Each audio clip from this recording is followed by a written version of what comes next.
Justice A के गांगुली ने की पश्चिम बंगाल के राज्यपाल M.K. नारायणन से मुलाकात। इस मुलाकात में इस्तीफा देने की खबर है। मामले में सुप्रीम कोर्ट ने दखल करने से किया इनकार।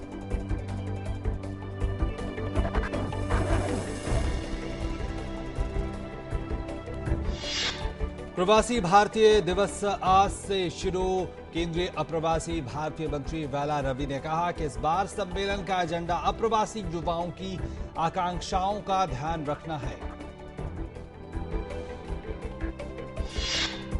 जस्टिस शाह आयोग ने ओडिशा सेल, टाटा स्टील, बिरला समूह सहित 70 कंपनियों को पर्यावरण कानूनों के उल्लंघन का ठहराया दोषी।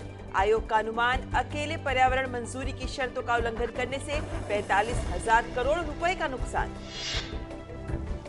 उच्चतम न्यायालय ने केंद्र को दिया निर्देश, वन नीति पर अमल सुनिश्चित करने के लिए राष्ट्रीय नियामक नियुक्त करें, जिसका सभी राज्यों में हो कार्यालय।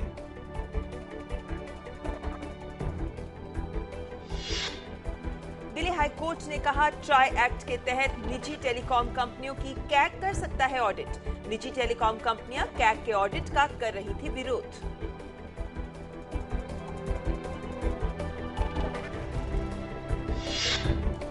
दिल्ली सरकार ने दिए संकेत, सीएजी से ऑडिट करवाने से इनकार करने वाली बिजली वितरण कंपनियों का लाइसेंस होगा रद्द। विधानसभा में उपराज्यपाल के अभिभाषण में सरकार ने किया रुख साफ। दिल्ली सरकार ने जल बोर्ड के 800 अधिकारियों का किया स्थानांतरण। स्टिंग ऑपरेशन के बाद दिल्ली जल बोर्ड के 3 कर्मचारी भी नपे।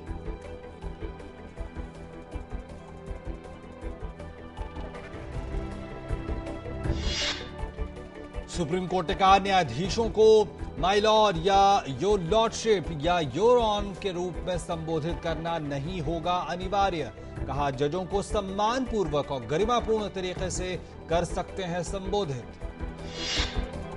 विदेश मंत्रालय ने सार्वजनिक क्षेत्र के कुछ खास बैंकों की पासबुक अथवा स्टेटमेंट को एड्रेस प्रूफ के तौर पर स्वीकार करना कर दिया है शुरू।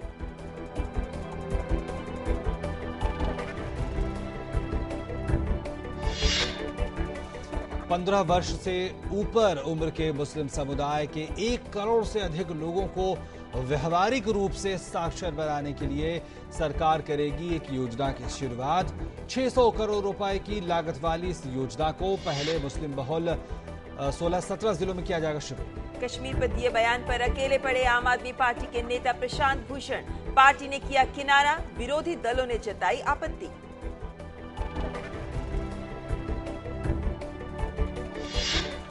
लड़की की जासूसी के मामले में मोदी और अमित शाह के खिलाफ एफआईआर दर्ज कराने थाने पहुंचे पूर्व निलंबित आईपीएस प्रदीप शर्मा, लेकिन पुलिस का केस दर्ज करने से इनकार।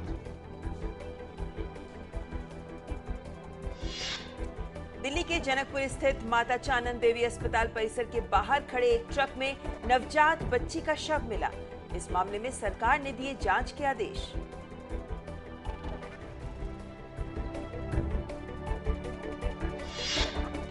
भारत और जापान समुद्री सुरक्षा सहित रक्षा सहयोग को मजबूत करेंगे। जापान के रक्षा मंत्री इत्सुनोरी ओडोनेरा ने रक्षा मंत्री ए.के. एंटोनी से की मुलाकात।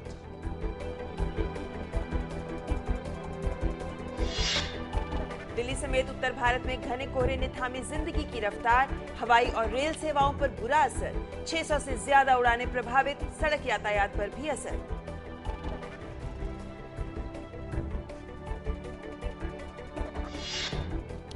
शेयर बाजार में कल गिरावट दर्ज की गई। 64 अंक लुढ़क का सेंसेक्स 20,778 पर 88 पर बंद हुआ। सोने का भाव लगभग 30,360 रुपए प्रति 10 ग्राम पर स्थिर। 15 पैसे कमजोर होकर रुपया 62.31 प्रति डॉलर के स्तर पर पहुंचा। संसदीय चुनाव में 3/4 बहुमत प्राप्त करने के बाद बांग्लादेश की प्रधानमंत्री शेख हसीना ने अपनी प्रतिद्वंदी खालिदा जिया से की आतंकवाद का खात्मा करने की अपील।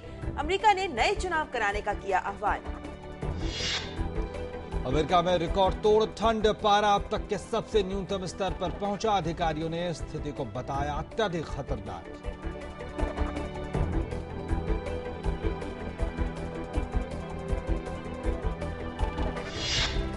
श्रीलंका की अदालतों ने पिछले महीने पकड़े गए 126 भारतीय मछुआरों की हिरासत 20 जनवरी तक बढ़ाई। इन मछुआरों को समुद्री सीमा के उल्लंघन के आरोप में 11 दिसंबर को लिया गया था हिरासत में।